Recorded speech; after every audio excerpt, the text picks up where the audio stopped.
gentleman from Ohio.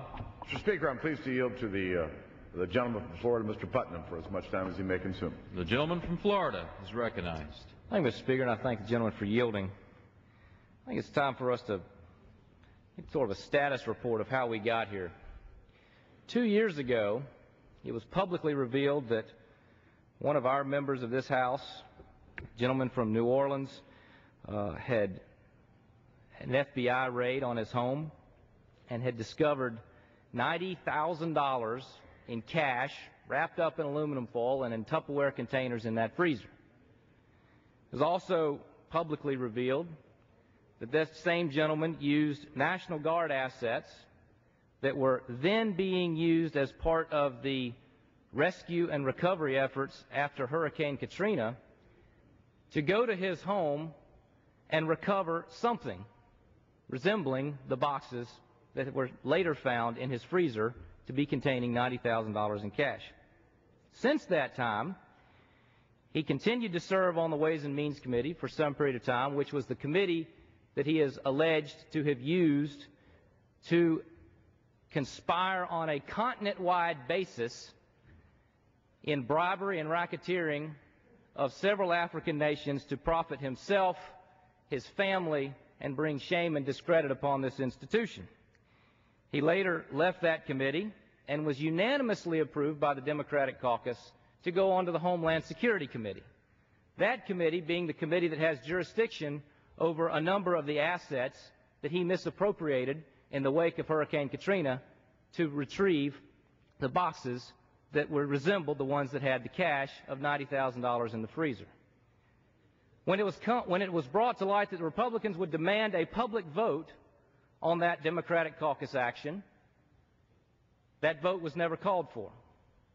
And he remained on the Small Business Committee until today, several days after the actual indictment. That same individual, for the first time in the history of the Republic, had his congressional office raided by the FBI. Now, in the course of all those events, did the House Ethics Committee, now led by Democrats, ever open an investigation into his behavior in this Congress? The answer is no. Now, why is that? Because if an FBI investigation, $90,000 in cash, an FBI raid on a congressional office, and misappropriation of National Guard assets isn't enough to merit an ethics investigation in this body, then perhaps the majority leader could share with us what is. And he could also explain to us why, if there had been an ethics investigation, it could not have proceeded because the Speaker had not appointed members to the investigation, to the investigative pool, until today. So even if they had been proactive, there would have been no one to look in to the allegations that have brought shame and discredit upon the people's house. So it takes a peculiar rhetorical bravado to come to this House floor and say with a straight face that they have been moving forward with these investigations when for over half of the 109th Congress, the Ethics Committee could not function because the Democratic members refused to show up. And in the 110th Congress, the Ethics Investigative Pool could not function because no members had been nominated by the Speaker until today. That undermines this institution. And it is the reason why it requires a very rare motion, the privileged motion, that the minority leader is offering today. Now, Mr. Hoyer has offered a suspension bill. Suspension bills are typically used to name post offices. They are typically used to designate National Fishing and Boating Month, National Jewish History Month, National Smoke-Free Awareness Week. That's typically the route that suspension bills are pursued. And suspension means that they enjoy broad, non-controversial support in this House. So while it is, I hope, broadly supported that we would refer the Jefferson case to ethics, It seems as though that in this new, open, and accountable House chamber, that the language of such a suspension that would suspend the rules would have been shared by all the members. The rare motion that is afforded the Republican leader was available in the public domain for days, which presumably has led to the timing of the suspension vote also being offered today.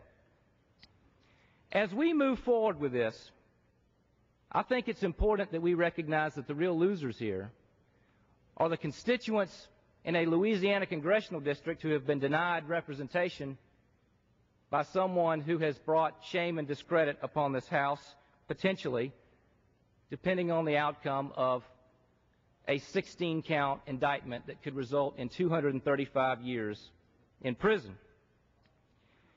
And I hope that the majority leader, in his haste to craft the suspension bill that we will consider today, has included in it improvements to the existing law as it relates to member pensions. Because nothing drives the American taxpayer more crazy than to know that potentially, if the gentleman from Louisiana is convicted, and if the gentleman from Louisiana is sentenced to prison, he would still have his family entitled to a pension. That is a watered-down version of what the House Republicans passed last year that would deny a pension to members who use their office to engage in criminal activity. And in this particular case, the people who would be eligible to continue collecting the pension are in the public domain as having been co-conspirators, beneficiaries of the illegal activity. So I hope that in his haste to craft the suspension bill, he would bring the pension issue back up for this body to put the teeth back into it that Republicans put in a year ago, and add to that additional language that perhaps the majority leader, Mr. Reid, would find acceptable in the Senate so that we can actually get it to the President's desk so that the American taxpayer doesn't have to foot the bill for convicts, thieves, racketeers, and people who engage in bribery abusing their office. This is a very serious issue for this institution, and it should be treated as such. And we should have the highest possible standard for all members who enjoy the trust in public service.